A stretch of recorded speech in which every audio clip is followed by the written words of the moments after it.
over 80% of the scenarios I run in my mind, the right wins. The less than 20% odds, because the advantages the right has are that most of the military tilts conservative. But the military would have to break away from the state. Yes. So I don't know how the war starts, and it could have started with a bullet hitting Trump's head. Yes, definitely. That was one of the trigger points that didn't. Trigger points. One of the trigger points that didn't happen.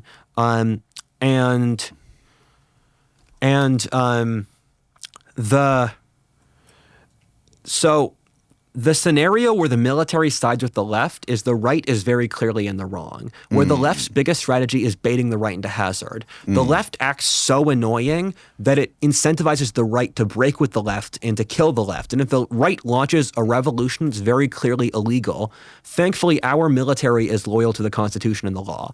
So if the law demands that the military crush the rightist rebels, they can do that. Then the left can use that as a policy to basically crack down on the right as traitors.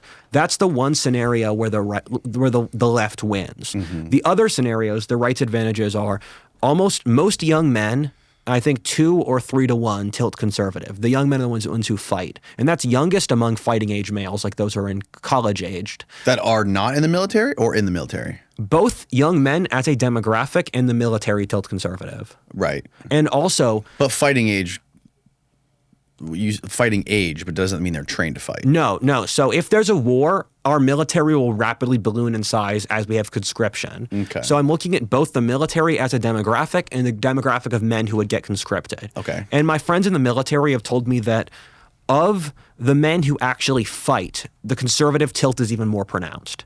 And it's the military statistics. In the military statistics, what happens is that the left, the military is still demographically conservative, but the leftists tend to be like logistics guys. The guys with the actual guns tilt even more conservative. And in conflicts like this, the upper brass of the military tilts left due to political appointments. But that's a pretty normal thing with revolutions, where for the French or the Russian revolutions, the top of the military were political appointments, while the military was sympathetic to the rebels. And then what happened is that the men tend to side with their colonels or their sergeants over their generals or admirals, where the mid-level and low-ranking officers are the people that the men trust because they're identifiable. The people next in the chain of command. Exactly. And those guys the officers tilt even more conservative than the general men or the mid-level officers. So military would tilt conservative.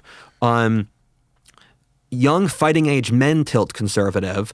The conservatives control all of America's, because keep in mind it's a rural-urban split at its foremost. So yes, the conservatives control all the electricity, all the water, all the manufacturing, all the roads. The conservatives have a single coherent geographic territory where if there's a civil war, they'd probably put the capital in Texas. And the left is all these disconnected city-states. Even on the East Coast, you could split apart Philadelphia from D.C., from New York City, where the left is all these city-states. And no one on the left wants to fight, where if you hang out with young left-wingers, you realize it's a culture that has done everything it could to not develop a culture of people who want to fight. They hate masculinity. And the only way the left could get troops in a war like this is hiring mercenaries. So I actually think the push for illegal immigrants is partly a push to get a cheap labor force that they can pull troops from. And who do you think's behind that? I think that I think that's like one consideration of 6. I don't think that's the predominant consideration they're making. I think the predominant consideration is stuffing the ballots and getting a cheap labor force. Right. And I think that there are probably 100 people none of us know about who have a tremendous amount of power. And it's probably, I don't believe in cabals. Or I don't think there are meetings where everyone meets up and they talk about, this is how we exploit blank. This is how we take over the world. I think there are often shared class interests that push a goal among a bunch of different people who don't know each other, who are pushing towards the same incentive structure. So back in the Middle Ages, the nobility could treat the peasants like trash. That's not because all the nobles met up in the same room. It's because the nobles all had the ability to do so they were acting independently towards the same goal. I think that's what's happening, where like the governor of Gavin Newsom, I think he's making a calculation here. I think there are branches of the executive bureaucracy who are making the calculations. I think it's a lot of leftists looking at the same picture and then coming to the same conclusion.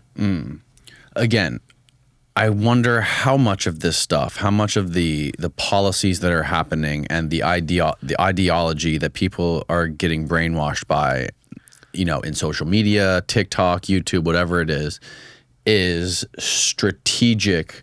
Yes. PSYOP from another country like China or Russia. Yes. Trying to do this, something they've been working on for decades. I couldn't give you a number because I don't have the data.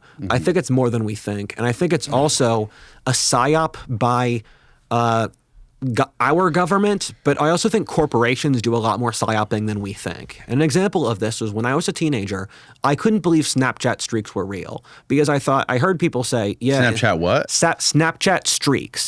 So a Snapchat streak is, let's say you have a friend, and so you send each other a streak every single day to keep it going. You send each other a photo every single day to keep it going. And even as a teenager, I thought to myself, this is such an obvious marketing ploy for Snapchat. Like I thought whoever developed this is a genius. And then no one else saw that as a teenager. And I'm like, how do you not see that? And so I think there's a lot of that going on. And Kamala is the easiest example where no one likes Kamala. If you polled Democrat voters, I think very, very few of them want Kamala. It's amazing how many of them online you see supporting Kamala.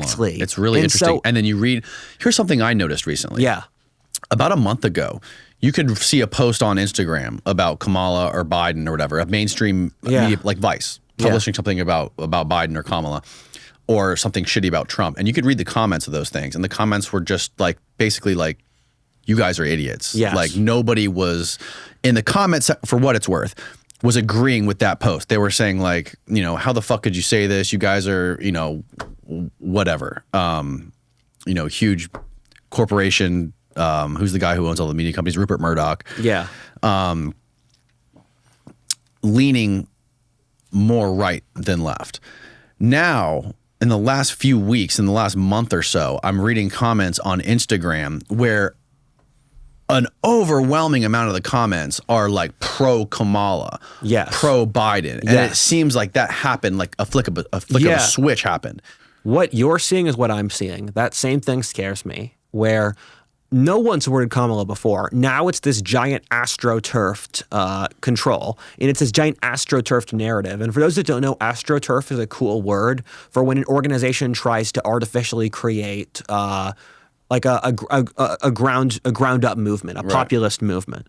And so I was seeing all the Kamala TikTok dances because like I know a lot of girls in the demographic that would be doing this, and I know that they don't give a damn about Kamala. They like Michelle Obama. They like I don't know, like various other leftists, but not Kamala. And there's evidence that come out that they're paying content creators to put out pro Kamala messages, and I have no doubt of that. And the whole how immediately the Kamala branding is terrible, and how immediately the weird brand came out and the Kamala brat brand. So there are two memes that came out at Kamala in the last week. Both memes are stupid, basically saying Kamala saying JD Vance is weird, and saying that Kamala is part of Brat Girl Summer, and those are just terrible. And I think